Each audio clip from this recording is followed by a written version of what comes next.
Team PokeColors family, welcome back to the channel. How you doing? How you been? Guys, thank you so much for all the support in the last video. I really do appreciate it. I make these videos just in my spare time, and you know, if they do well, great. If not, oh well. Like, you know, I don't really pay attention to the views, and I I looked at the video and it had over 1,000. I'm like, whoa, that's crazy. But super thankful for all the support on that last one. If you haven't seen it, check it out. It'll be linked probably at the end of the video. But today's video, we're going to be talking about my first PSA submission in probably over, gosh, maybe 2 years at this point. Like, I don't even know. It's been a while. I used to be more of an active grader and take more attention and put more time into it. But since they increased their prices, I'm like, not really interested in trying to pay for the membership price. So I got an email from PSA. They're like, we want you back. Here's a coupon. So I'm like, you know what? Let's do it. I don't have to pay for the $150 or whatever plus it is a year membership to get the bulk prices, and we'll get into that in a little bit later. But today we're just gonna be talking about PSA cards, what to look for, or at least grading cards, what to look for, what not to do, stuff like that. So if that is what you're here for, then let's get right into today's video.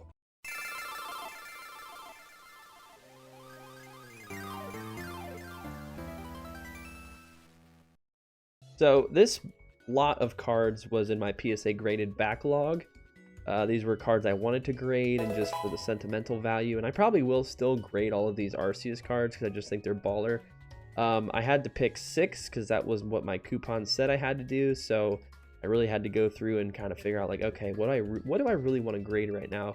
And I picked out some of the shining cards, not these ones in particular. We'll get to the cards I'm actually grading here in a little bit, but you know, GameStop offers PSA grading, and like that's great and all, but at the same time, you know, I don't know, GameStop, I mean, I trust them to a certain degree, but if I'm going to be sending in some big dog cards, I don't really want to go through GameStop. I'd rather package them myself and make sure that they're shipped out properly and packaged accordingly.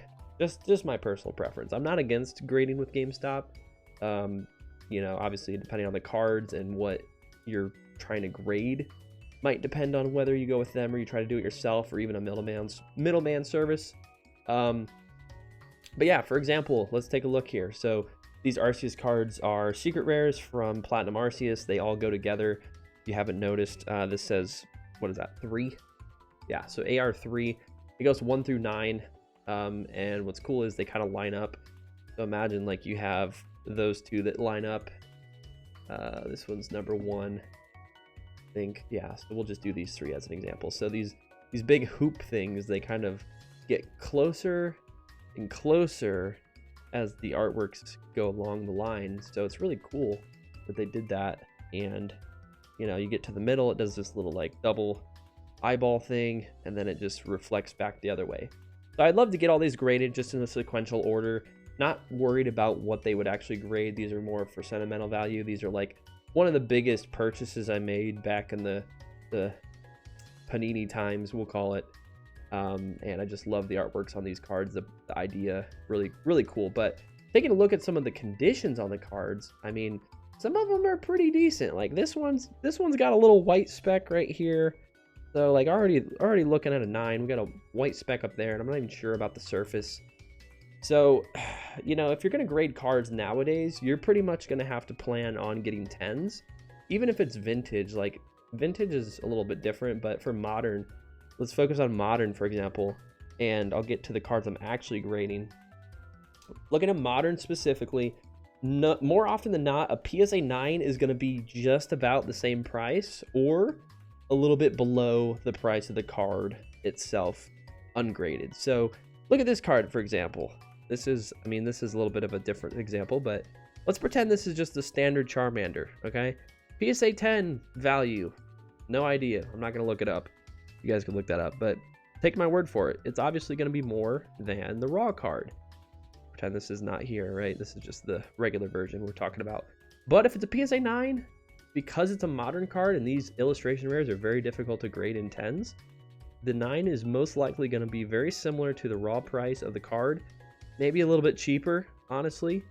And I have seen some elements of arbitrage where, you know, you could look at a certain card raw and it could be near mint, 120 bucks. You want to get it in a PSA 7 for 100 and then crack it open for a pretty much near mint card, then you can do that. There's a lot of those opportunities out there. So if that interests you and you want to see a whole video dedicated to that, let me know in the comments. I've been doing some research on that, and I would love to help you guys out because it's a wasteland right now with graded cards.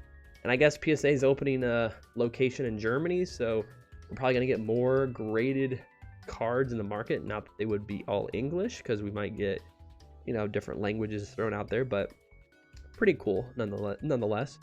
So yeah, that's modern. One thing I would like to look out for also is like centering's a big deal. And these cards, fortunately, I pulled most of these. But if you're buying cards to grade, you always want to look for surface. I'm not even going to worry about taking these out because these were a pain in the butt to get in here. But I pulled this Mew from a box way back in the day, and the centering looks pretty good on it, I think. I think it's got a good shot at a 10.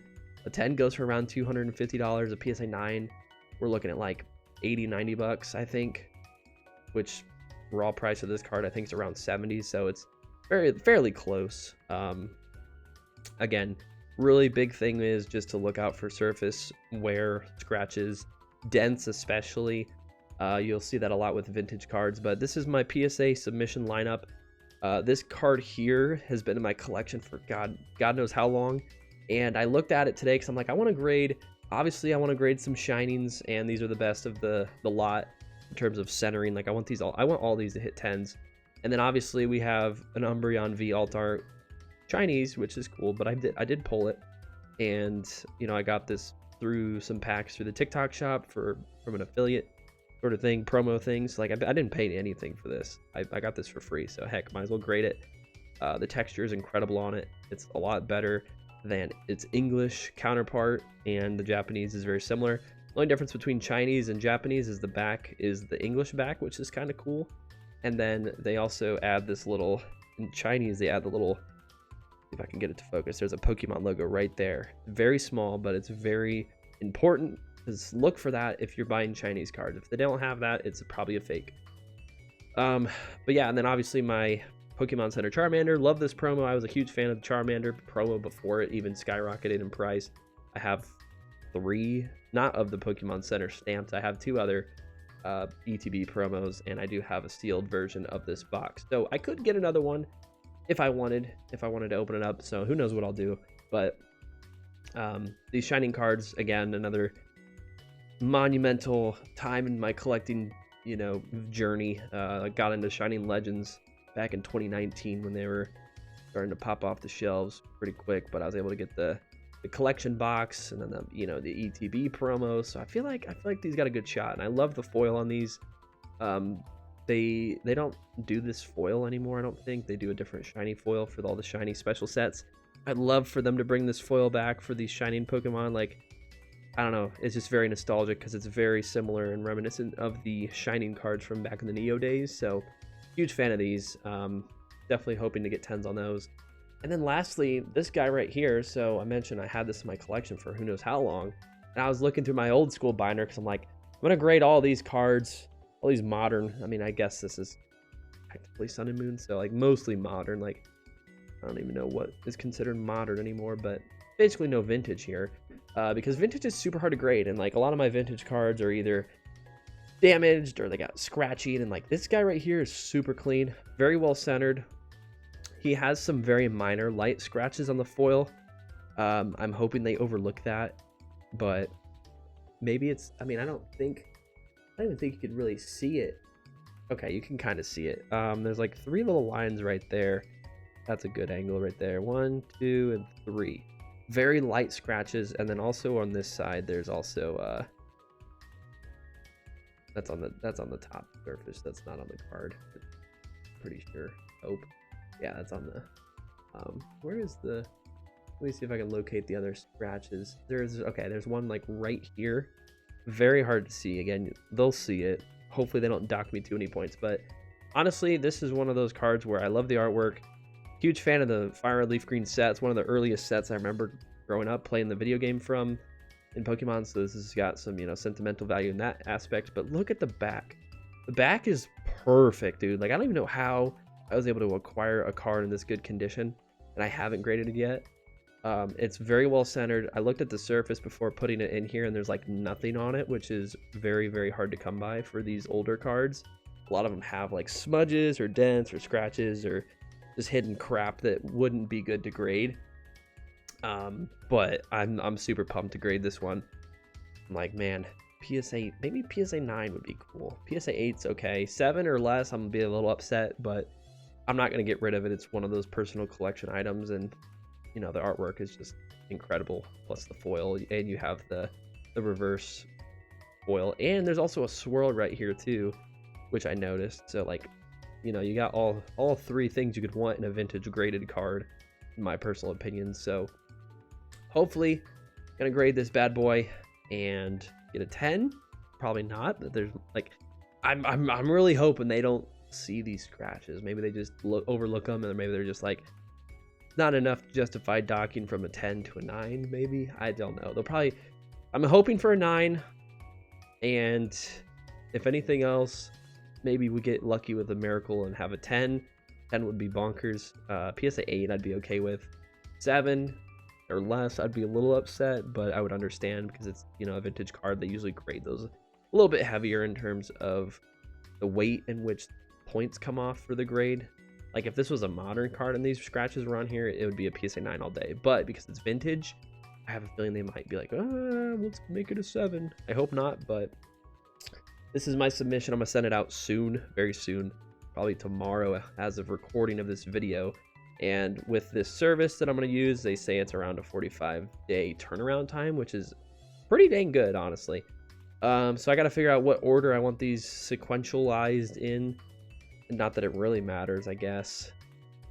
I would love to know how they determine what order to grade these. Like, do they start with this one, they grade the next one on the list, next one, next one, next one? Like, would it be better to put the Charmander first, so they like kind of really, you know, look at it really good, or do I put it at the end? Like, I'm not sure. So if you have any ideas, leave a comment. But by the time this video goes up, it'll probably be sent out already, so it won't matter. But yeah, that's pretty much it for today's video. Just wanted to do a little overview of the PSA card market right now and kind of talk about PSA grading, because, you know, there's a lot of cards on the market, especially on eBay, but, you know, to grade cards yourself, it's very expensive. So unless you're grading cards with confidence that they could hit a 9 or 10, or if it's for personal collection keepsake's sake, like this guy, you know, I could go out and buy PSA 10s in these cards, but I pulled all of these, so I have that, you know, hope that I don't have to go out and buy them because I pulled them, and it'll make them that much more special, especially if these 3 hit 10s. This one, I have no doubts this one will hit a 10. Like, this one is just perfect. I mean, it's a Chinese Moonbryon, basically. Moonbryon V version. This guy is kind of a toss-up. These are super hard to get in a 10, but I think it's gonna do it. I think it has a good chance. The centering is pretty dang good, in my opinion, and I don't know if there's enough justification with the 60-40 rule to make it a 9. If it's a 9, they're yeah, we'll see. So I'll do a PSA reveal video once these grades come back and keep you guys updated. If you guys want to do me a favor, hit the flip and subscribe button. Appreciate you guys subscribing, and check out the links down below. Get yourself some supplies on Vault X, all that good stuff. Use the code TPC Vault X, get some discount.